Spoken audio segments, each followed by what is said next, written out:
Or the cloud. Cool. All right, I'm about to draw. Brandon, welcome to the pod, man. Glad you could join me. You're one of the guests I wanted to have on here for a while, just because of when I started this highlight podcast. A person like you was the thesis, right? Being able to do something in their professional career that's outstanding and needs to be highlighted, but also handling business and other aspects of life. And that's on the football field, that's in your foundation and all that stuff we'll get into later. But first, I want to, congratulate you on the community MVP. I just saw it on my Instagram Thank you, a couple hours before the call. man. Thank you, man. I appreciate it, brother. It's a collaboration, man. We bring Mhm. people together and do something outside yourself. It's nice when people notice, but hopefully it's just setting an example for people in our community to start thinking about how can we collaborate more so we go further as opposed to trying to just slug it out ourselves. Yeah, no, for sure. And so we'll get to that later because that was through Beyond the Basics, your foundation. But just a kind of intro to the listeners, how I know you, right? So getting on to Detroit Lions my rookie year, I was on practice squad with the Rams and got picked up by Detroit and was on their practice squad. You were a linebacker at the time. You were kind of a utility player, right? You played linebacker on goal line. You played DN, coming off the edge, usually in base. And it was one of those things where we had a mutual friend in common, Hunter Goodwin, the Goodwin family. Yeah. You went to your alma mater, Gilman High School, and they had spoken about you before, and I never put two and two together. We get on the lines, and it just kind of happened like that, right? And Yeah. so we went through that process of being teammates for a year and a half. Had Thanksgiving with you and Hyder that one Yep. time, and met your now wife at the time. So just being able to get you on a pod, man, is somebody, and you probably noticed somebody who a lot of people look up to, but myself as well, right? Just the way you handle your business. We kind of have a similar story, right? Going into the NFL and not really having that Hollywood kind of fairy tale start, but making it and really using that platform to do other things for ourselves outside of putting on pass. So I kind of Right. want to start with your background because the biggest thing that's interesting to me is you went to UPenn, right? An Ivy League school. So can you just talk about your journey to that and how one UPenn and two just the experience there for you as a football player juggling the Ivy League schedule?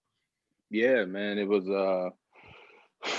so Penn. It's funny because I never, ever in a million years thought I'd be going to an Ivy League school, and I remember my college counselor brought it up to me. I'm like, man, I'm trying to play big time football. You tripping?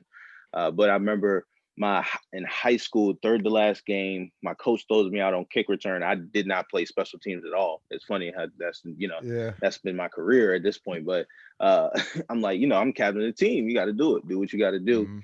And one of my own teammates falls on the back of my leg and it just pops. I remember my ankle pops and I'm just limping around. And I'm playing the rest of the season, but it's not the same. Like I can feel like this thing ain't really holding up the way it should be. And so that was the time for me where I was like, it's true what everybody's been saying that you're literally one play away from this thing being done. And so I have an opportunity to go to Penn. Let me do it. And my grandfather, he played in the league for 11 years, and he always said, "Hey, like if you're good enough, the NFL will come find you." And so that was kind of like the vote of confidence that I needed to to take that leap of faith. From a football standpoint, it's nothing like the Alabamas and all that type of stuff, but it is a program where you're the resources that the school does have, they are trying to pour into you. So, I was fortunate to have a great college career there, a great time there. We've won 3 championships in 4 years, and we're always playing for the championship. People like to call us the Alabama, the Ivy League. Yeah, that was really just us calling ourselves that. But, I think the on the other token, the other hand, it was monumental in terms of the exposure that I got to the way business works. So I went to the Wharton School of Business, which is at that time number 1 business school in the country, still one of the top business schools in the country. But I had no idea what I was actually getting myself into. And I I remember when the coach came to my high school to tell me like, man, you want to do business? You got to come to Wharton. And I'm like, Wharton, who Wharton? Like, is a Right. coach? He gonna come here too? Like, what you talking about? And but when I realized that there's people who the same way guys we play with in the league are like, I've dreamed of coming to play for the Lions, the Rams, the Falcons, whomever, right? That's how these people have been when it comes to going to the Wharton School of Business. And on spring break, I remember that was one of the funniest things. On spring break, uh, you know, overhearing people's conversations like, "What you doing for spring break?" "Oh, I'm staying here studying. I'm studying for finals." Right? Like I gotta do X, Y, Z. Like what? What are you doing? But I Right. think the crazy opportunity I had though was to use that competitive mindset on the field, and now just by luck of the draw, just by being exposed to people coming back from the summer talking about, "Oh, I had this internship at Morgan Stanley, or I worked here, or I did this, I got paid this per hour, whatever." Now I'm like, "Oh, no, you did what? You got paid $30 an Right. hour? Hold up, what? Right. Right. Doing? Nah, let me somebody put my resume in there. Like let me talk to somebody, right?" And so that was an experience that hands down is probably one of the most monumental experiences of my life, because Yeah. one of the things I tell kids all the time, we're so, our community, we're just so, it's athlete, it's ball player, football, etc. You know what I'm saying? Or as the old adage, there's drug dealer, right? Right. But when you realize that, like, there's somebody who owns the team that has never played a snap of football, probably. Yeah. You know what I'm saying? Facts. Like, Yeah. they're paying everybody's salary and their back doesn't hurt. They don't have them bruises. They ain't had to sit through a pec surgery. And you Yeah. kind of, once you pair that with just a natural thirst for knowledge, Right. it's kind of like, oh, like, well, let me explore that a little bit more. And so again, I was just fortunate to be in a place where that was that was the Alabama football. Them Right. going to work in finance, going to start their own Right. companies, work in venture. That's their pinnacle. That's the Alabama, and I'm just Right. the guy sitting there taking notes. Right. No, and it's interesting you say that because you think of a Wharton like me at 27 years old, right? Thinking about going to Mhm. Wharton School of Business. It's in somebody in my career, in my profession or whatever it may be, my age, that's a dream. Like you said, that's going to Alabama and getting recruited as a 5-star. And then you think Mhm. of just other people who've had that opportunity. And you, like you said, you mentioned being around business, hearing the things that they're saying, hearing how they talk, hearing how business works and the things that they're doing in their career. And you're focused on, making it to the league or whatever that may be. But you're realizing that one, there's more things out here that business can afford for you, right? And like you said, Yeah. I think that's a great point that a lot of people don't realize that owner ain't having CTE, that owner ain't having Mhm. anesthesia, because he had 2 surgeries or 3 surgeries, and to be able to use that to your advantage, right? And I think that's one thing you do that's good is you have a platform, you have this stage where people want to be around you. People want to, say they met Cope. People want to pick up your phone and take a picture with you. And I think that's the beauty of it is you use that to leverage to open more doors for yourself, right? Yeah. I think I went to Wake Forest, so having that, it's not a UPenn, right? But it's still a great school when it comes to academic, it's high academic standards and a real 100%. low acceptance rate. But at the same time, you're around, granddaughters of the American Express, the owner of the Toronto Raptors, so forth and so on. So you're around these people, you build that network, and that, at 27 years old, you come to appreciate a lot more, right? Uh, in your case as well. So that's interesting that you say that because you're a player. You think of Cal Juszczyk, who was Harvard guy, Yep. right? And Yep. thinking about the experience and the opportunities that you guys have now, especially with the capital and the access and networks that you have, I can't imagine, how that's not working dividends for you, as a what, fifth, 6 year guy in the league and really, still having a whole future ahead of you. 100%. No, 100%. And yeah, it's again, I think the biggest thing is you have to have your eyes open Hmm. as you're doing it, right? Like you have to be open and willing to get out of your comfort zone, right? Like Yeah. you just rattled off some of the people that you went to school with, and you're just naming a few, but like there's a lot of people who went to school with you and played ball with you who just I got the blinders on. Nah, I'm not here for that. Like, all right, well, that's what you take from it. Like Right. you this is your life, right? You got to make it what you want it to be. And we all start in different places, but part of it is just having that open mindset. One of the things that somebody told me, one of the best pieces of advice I got I was an intern at UBS my sophomore going into my junior year of college. And sorry, I'm just shifting this around. Somebody told me, you will be able to look back on your life and measure the amount of success you have based on the amount of awkward and uncomfortable conversations you're willing to sit through today. And I was just like, you do all them words, you kind of break it down. Damn. So what is he talking about? Like, yeah, when conversations are easy, if you're the smartest one in the room, you're Right. not growing. You know what I'm Right. saying? Like, you got to put yourself in them awkward situations. You got to be willing to get out there and ask them questions. Hey, can I shadow Right. you? Hey, you got to send that email that's probably going to get turned down and say, no. Right. Like, I'm not sure about you and your wife, but like when you first asked her to date you, right? There was probably some butterflies. Right. Uncomfortable, On that Ferris wheel when I was about to pull the uncomfort ring there. out for sure. Yeah. Yeah, you just Yeah. like, whoa, like what if she says no, right? Like, and Right. if you're not feeling that in some of your business decisions or some of your even football decisions to a certain extent, right? Some of those major decisions in your life, then you're not challenging yourself good enough.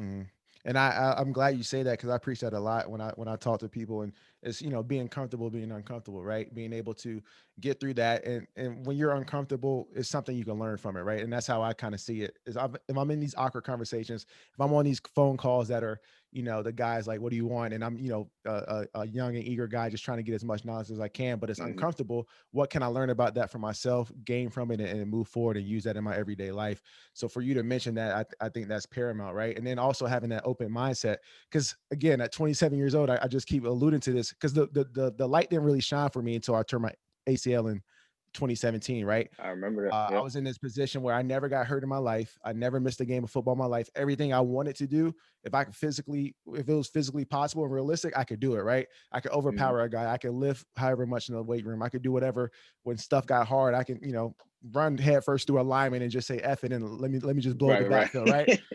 And I couldn't do that no more, right? It was a point where I just felt vulnerable and I really couldn't do anything. So I had to make my mind as strong and as sharp as it could, how I used to do my muscles or how I used to do in the weight room or how I used to do in the film room. So being able to use the NFLPA as a resource and do their pair program and go and sit through these networking events or reach out to Mhm. alums from Wake Forest and say, hey, I'm Brandonchubb. I see you're in the area. Would love to take a phone call with you or have a lunch. And that takes vulnerability, right? Because then it comes off to them as, Brandonchubb, I thought he was in the league. Why is he emailing me for a lunch? But at Mhm. the same time, you got to have that vulnerability to get to that next step and be Yeah. uncomfortable. So being able to just be around you and like I said, looking back at it at 27 years old, it was a lot of people I didn't make relationships with that I wish I did in Wake. But Mhm. starting this venture capital firm that we just started, Captain Partners, all four of my partners are Wake alums, right? So now using Yeah. that network and building forward, right? And like you said, being the smartest guy in the room. If I'm the smartest guy in the room, I'm in the wrong room, right? So I picked Right. four guys that I knew could beat me in the SAT, beat Mm. me in everything but a 40, right? So being able Right. to grow your mindset through that, I think is powerful too. So let's jump to your journey in the league because I alluded to that earlier. We had not similar paths, but rough starts, right? Because you were Mhm. on practice squad. You did CFL as well, right?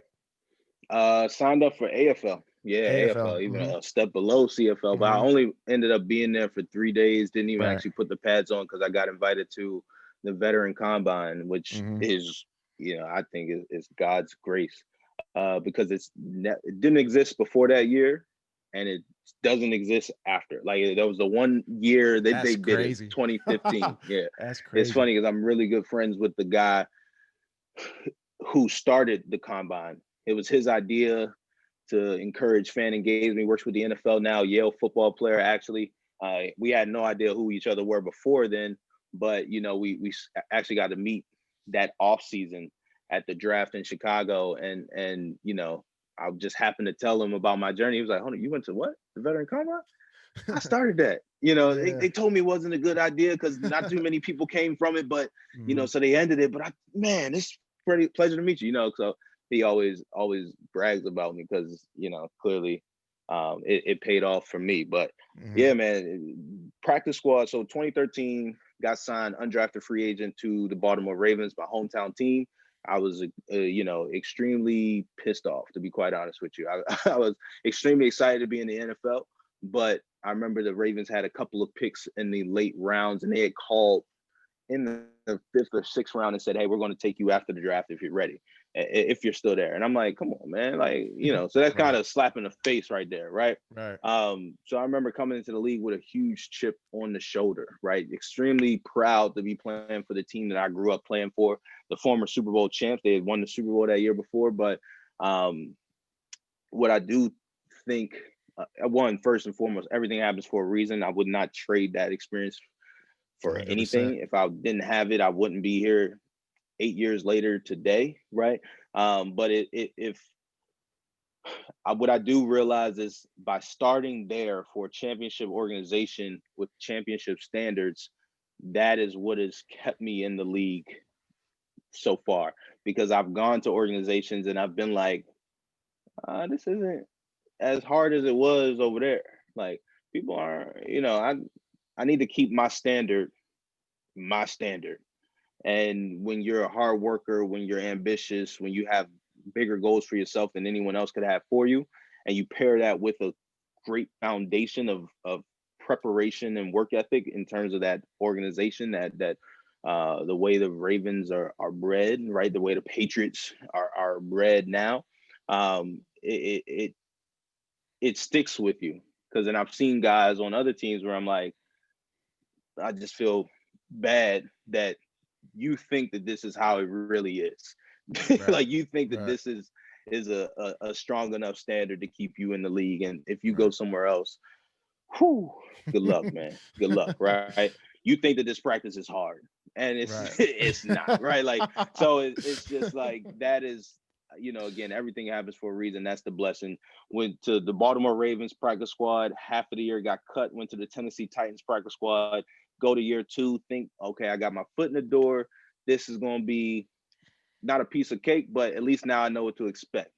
Um, get cut after 2 weeks on the practice squad with the Tennessee Titans and sit out the rest of the season. And literally, you're not good enough, do some workouts, all that type of stuff. Hey, kid, you're just not good enough. Even though I thought I was killing the workouts, train my ass off the entire time. Excuse my language.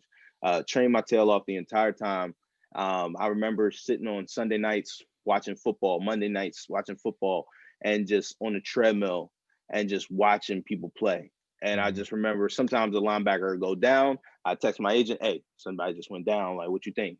They need me, right?" Like, but I also just remember running and just being pissed off. Like, y'all are telling me that everybody on this field is better than me, right?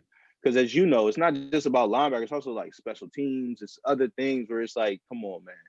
And so getting a chance to do the veteran combine that off season for me, that January 1st, 2015, I told myself, you got 1 year to get back in the league. If not, use that Penn degree and we're gonna make it work somewhere else. And fortunately, got the chance to go to veteran combine, had a great day at the office, ran a 4.51 laser time, and really that's what changed everything. Went from having no teams offer me to 16 teams offer me, including some teams that had cut me before. Went to the Lions where obviously you and I got to cross paths and work against each other. I actually remember the day when you tore your ACL. We was And getting with that the work in. we were. It We was was getting special that work teams. in. Me and you Yeah. going battling, you and I'm just like, man. And I actually, I hope you don't mind. I use you as an example in with my football camps. I talk to the kids. I let them know. I'm like, listen, I know how many of y'all hear this, plan B distraction, plan A, plan B distraction, plan A. I don't say your name, but I tell them, like, there's a guy I was playing with, and he tore his ACL. We were battling each other on punt return. I think I was on return at the time. You were on I was on punt. I punt. Yep. remember. Yeah. Yep. And I'm like, don't tell me he was thinking about plan B in that moment when he stepped and his Mhm. knee just popped. I know Chubb. He works his tail off. He trains his ass off. Mhm. Like, it wasn't a plan B that caused Right. that. It wasn't a plan B Right. that caused my pec to tear. You know what I'm saying? Right. So don't Mhm. think that that's why, you can't have a plan B, That's some real So, shit, and it, bro. don't That's even boy look at it as preaching. plan Yeah. B. You know what I'm Uh-huh. saying? Like, don't even look at it as like me, I look at it as multiple plan A's. Like, Mhm. I'm just operating, and people use plan B and think it's like a negative connotation and it's oh man, well, you just giving up on yourself. You think you're gonna fail? Nah, I just like more than one Right. thing, bro. Like Right. I Right. just Right. like I show kids this big timeline, and I'm like, and in it, there's a blacked out space from 21 to 24 and a half. I literally make two kids hold this brown piece of paper all the way across the field, and I Hmm. spray paint 1 through 79 and a half, which is the average human lifespan.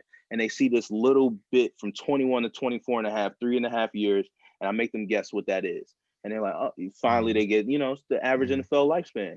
I'm like, look at the rest of that brown. Like, look at the rest of that open Hmm. space. You can't tell me you just interested in football Right. for all of that space, right? It's Right. nothing wrong with it. And so again, I mean, I'm going in right now, but I'm happy to be having this conversation with you because we've always been iron sharpens iron, you know? Right. Um, so yeah, man, full circle. And it goes back to that. Well, not goes back to, but I was going to ask you this later. But Booger McFarland, right? Because of Dwayne Hmm. Haskins in that situation, Dwayne not really taking care of the main things, but at the same time, Booger, in my opinion, put every black athlete and young black athlete into that picture, and it kind of upset me. And one, because of somebody with that platform, but two, because of, that's not fair to a Cope. That's not fair to a Brandon. That's not fair to a Josh Bond. It's not fair to these guys, Yep. right? Who Yep. realize that 3.5 on that ruler is the average of how much money I can make at the highest earning potential of my life on average, right? And it's not fair Hmm. to these other kids who look up to us, and for us to say no, just focus on football when you went to a UPenn, or Kyle Juszczyk went to a Harvard, or I went to a Wake, just focus on football. That's doing them a disservice, right? Especially coming from our community, right? Because I know kids who Right. look up to me and say, I want to go to X, Y, and Z school and play in the NFL. And I'm thinking, well, you can also do that, but go to a Harvard. You could go to a UPenn. You could go to a Wake. You could go to a Duke, right? And so shooting for those things, and really just, or you go to a Michigan, right? And just being able to not label everybody under that, because it brings that stigma that, oh, you only have to focus on plan A. That's a Yep. different anomaly case, and I just didn't think that was fair. So I'm glad Yeah. you brought that up, bro, because it hurts to hear, especially going through Well, I what think we it also, know. yeah, no, 100%. I think it also, so like one of the things we try to do at our football camp is like we try to highlight you. We try to highlight like it's, and when I say you, I mean you, the venture capital Hmm. firm founder. You know what Hmm. I'm saying? Like, because it's also a media issue. Because when we grow up, we look at TV and we just think that this is the only option we have to uh to get the lifestyle that we want. We want for ourselves and our families. And it's not no 100%. violin story. This ain't no, Right. oh, woe is us. No, this is just Right. like, this is what we turn on and we see on TV. Right. We don't see media interviews, or we don't see Brandonchubb running the venture firm. And Hmm. oh, damn, you can still be cool and down to earth and Right. wear what you want and Right. talk about money and business and all those things. Wow. We Hmm. don't see my roommate from college being a lawyer and going to Penn and running the Black Law Students Association at Hmm. Penn, and then Right. going to working a top 10 firm in DC and still being from the hood in DC, still being Right. dancing to Still being go-go the music, same. which I Yeah. think is Still being the trash, same. but still, yeah. But now kids are literally like, oh, Right. okay, cool. Like, oh, he making what? Oh, and it's not all about money. I don't want people Hmm. to listen to this thinking like, oh, it's just about the money that you can make. But no, when you know that there are other options for your life, then it's not just about focusing on one thing, because they aren't saying that to other athletes. You know what Right. I'm saying? Like other athletes, and you know what I'm getting at. Like other Yeah. athletes have Hmm. different criteria, right?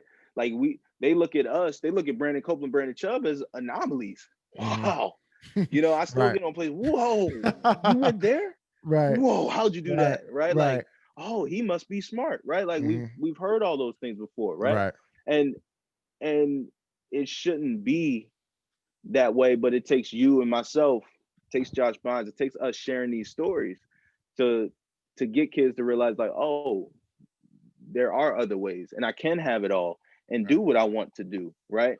And do it the right way. So And that's huge. Representation matters. Like you said, you don't see the other paths that you can do, right? You don't think about certain, career paths. I didn't realize that till 24, right? Because nobody in my mhm, family, nobody in my circle, right? Nobody in my upbringing in my community was doing it. So I'm glad you do that. And I know I'm hitting the nail on the head, but I got to come to one of those camps, bro. I know I Oh last minute on you yeah. last year. I had to get a Nah, knee you all surgery, so good. that's my bad, bro. But it sounds Nah, amazing, that's and that's more important.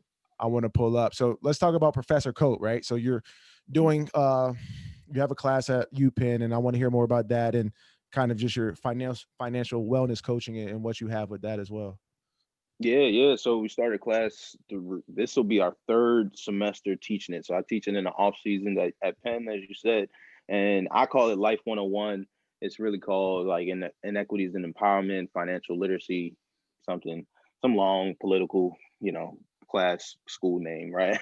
But it's Life 101. It's basically all these major decisions in our lives: buying a house, credit, buying versus leasing a car, budgeting, investing, retirement investing. Hey, I got a 401k. What is it? Should I be investing in it? How much should I put into it? Should I do Roth or traditional IRA? All these things, wills and estates, right? The business of marriage. What is a healthy relationship? Uh, let's finally have a class to talk about them. Let's finally dedicate real time towards diving into these issues because we you what we say on the football field at times, right? Like the answers to the test. You've seen you studied the play, you've seen the play call, you see this guard kind of looking that way, like it's a run this way.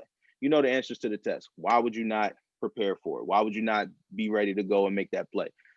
We know the answers to the test. We know we're going to be faced with these decisions, yet we don't prepare for them at all.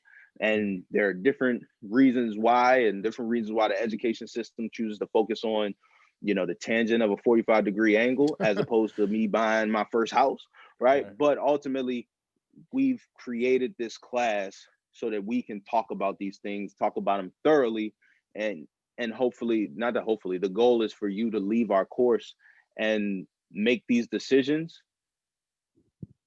feeling good about them, and Mm-hmm.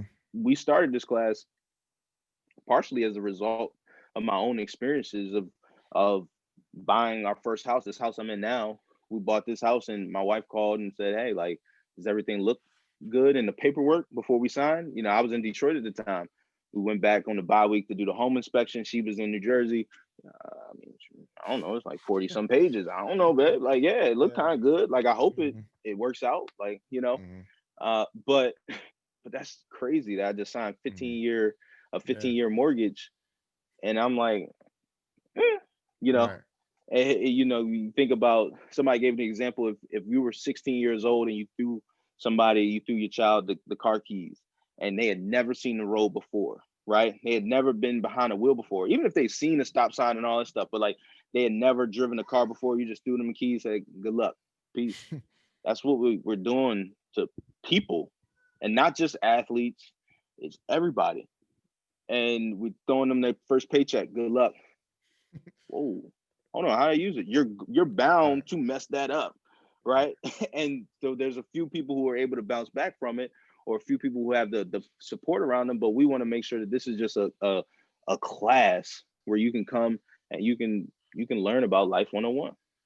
No, that's real, and to this day, right? I'm still going through things like that. As far as you had a class or not a class, you did an Instagram live, and I hit you up like, "Yo, I didn't realize I was paying this much in taxes on my mortgage, right?" And how to get that down, and how to do certain Yeah. things. I was lucky enough when I bought my house. My mom has been in affordable housing her whole career, so she's familiar with mortgages. So I had assistance on that. But with tax stuff, with anything, just life 101, you're telling me, like you said, how to find a tangential outcome of a whatever, a circle or whatever, but Hmm. being able to have everyday principles. And I think that's important. And I don't want to put words in your mouth, but our community needs that too, right? So being Yeah. able to instill that and coach that and preach that, so that can grow and be something of I guess consistent basis of teachings, right? And being able to do Yeah. that. So you also have, I remember the story I listened to on your leisure podcast. I think you spoke about it, but flipping Hmm. houses and Yep. what you did in Detroit, right? You saw an opportunity and you really went out and grasped it. You can talk about that a little bit, because I know you were in Detroit Yeah. for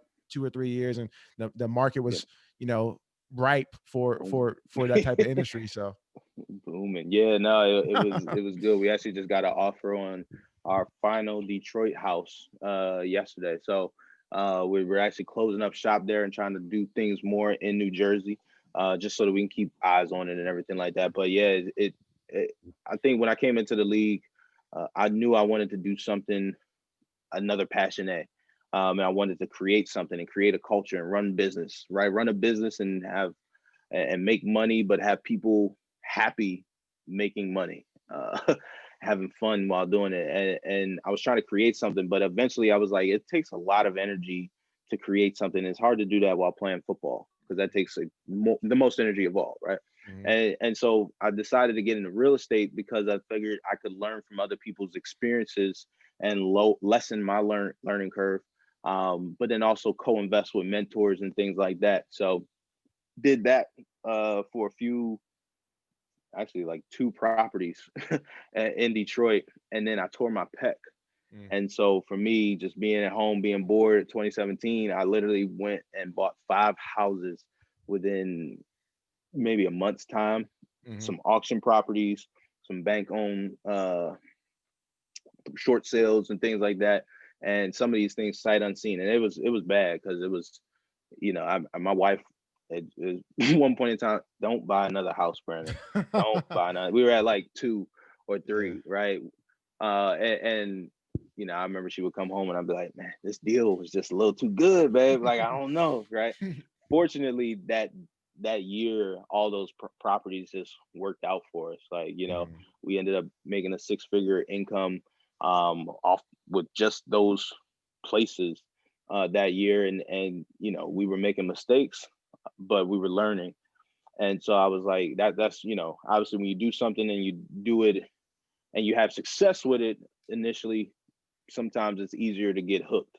And so Mhm. from there, we've been hooked, and I really love flips. We have a couple of rentals, but I kind of love the chase. I kind of love the chain, the designing walls and designing kitchens and picking out carpet colors and things like that. But we've started to kind of level up and actually co-invested with um, Tyre Whitehead and Mike Adams, a couple other players, and we've started a development company here Mm. in Newark. And so we're getting into 16 unit buildings and 40 unit buildings and 70 unit buildings, Mhm. and again, for me, I'm very comfortable, confident admitting when I'm learning a lot. Like, I don't know Mhm. all that it is, Mhm. that there is to know, but you know, as a video I watched the other day, a motivational video I watched the other day, said sometimes you just got to say yes and Mhm. just be willing to learn on the fly, Mhm. and I think that that's just something that you and I have done very well. No, that's awesome, bro, and great to hear that story because I heard snippets of it, and just to dig down and really flesh it out, I think is beautiful. And then let's talk also about beyond the basics because that's one thing we both have as a foundation, right? And Mhm. you know, activating human potential. Your mission is similar, and being able to reach into these kids, into these youths, into whatever we're doing, right, and really bring out the full potential in these kids through our resources, right? And we have these Mhm. resources, one because of our platform, because of our profession, but two because of just how we want to pour back into community. So I know you guys, I mentioned you were the community MVP, teamed up with a few players this holiday season and did some giving back. And I think it was $800 from Amazon, which is amazing for these families, especially during the pandemic. So just talk about why Beyond the Basis is important to you, starting that foundation, and just what you hope to implement and what you've been doing in that.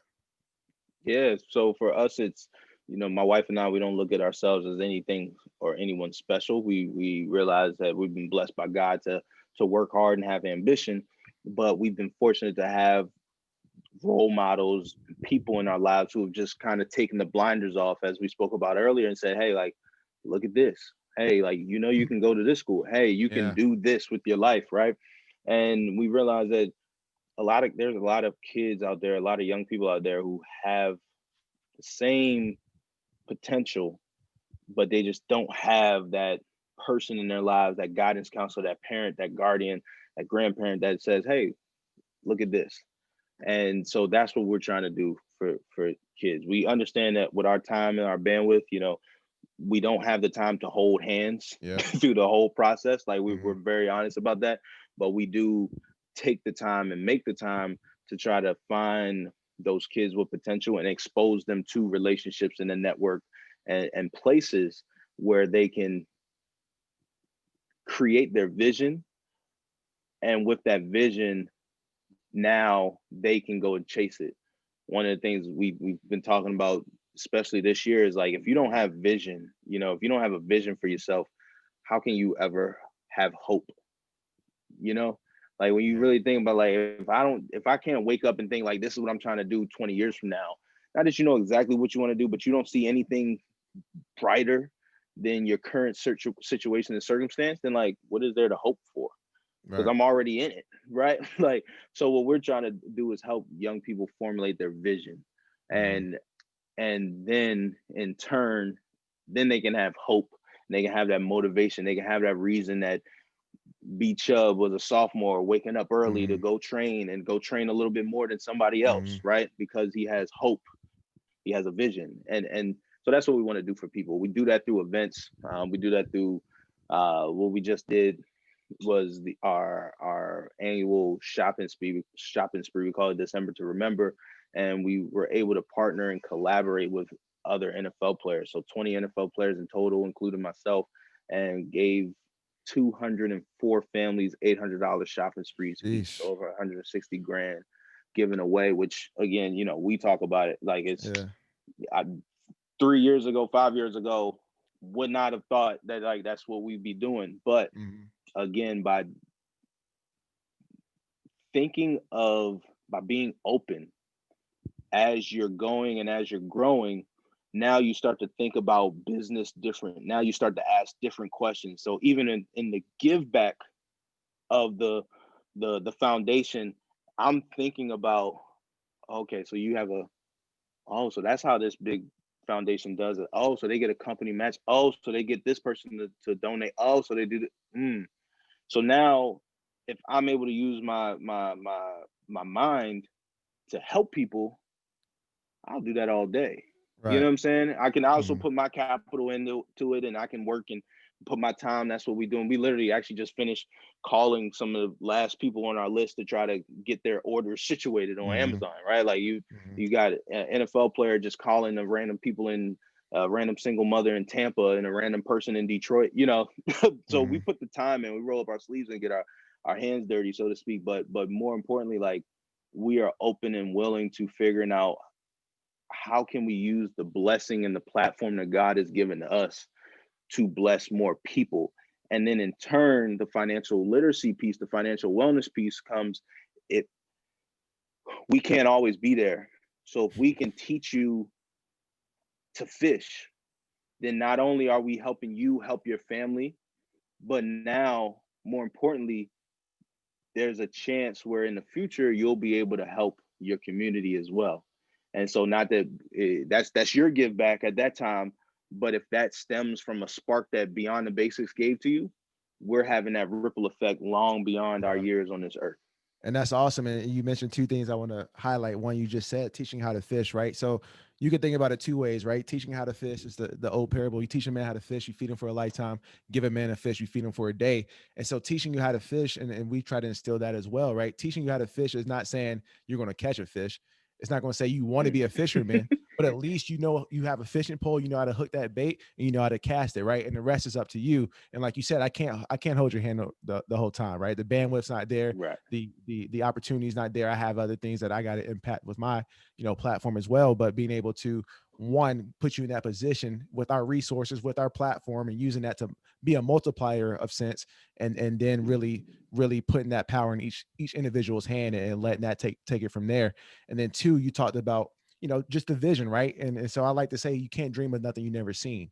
So if I can't, Mm. and it goes back to representation, right? If I've never seen a black lawyer on Dang. TV when I'm watching sitcoms, why in the world would I dream to be a black lawyer? You know what I'm saying? If all I'm seeing Mm. is the MJs, the AIs, the Brandon Copelands, and all this, that's what I'm gonna dream about, right? I'm not gonna dream about Right. being an anesthesiologist who probably makes 50,000 per week, or doing what he does, but it's life or death, right? But being able to do Right. that, if I never see that, right? So representation matters, and having that vision, I think, is huge as well. So let's end this on a lighter note.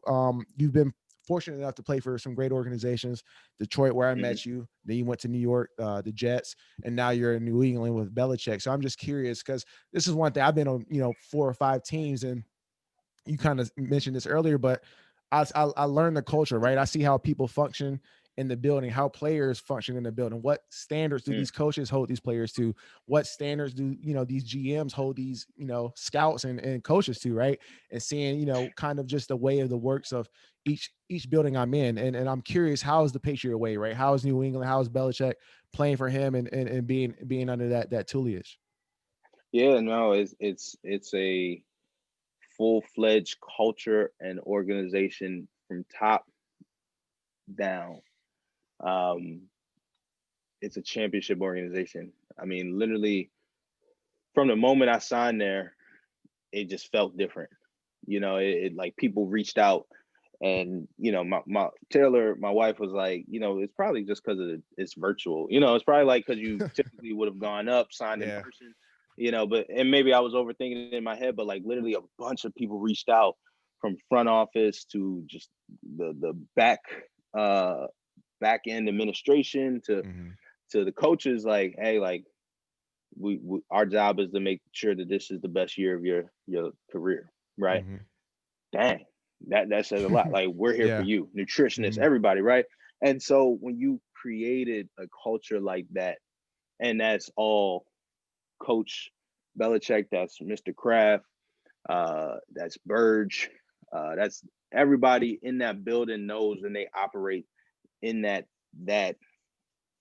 cloth, that DNA. It's one of the best places in the world to be. Yeah. For me, for you, Yeah. for a person with our Mhm, mindset, mhm, where it's like, oh no, like right, you feel like, oh, I'm with some people who mhm, we down the ride together. Like we yeah, working together. Oh, y'all yeah, trying to do some extra work? Oh, this not extra. This is what we do. yeah. This They is get part it, of it. yeah, Oh, they get it. that's not extra. Oh, I thought it was extra. All right, cool, cool. I get it. Yeah. Yeah, This is normal. This is normal.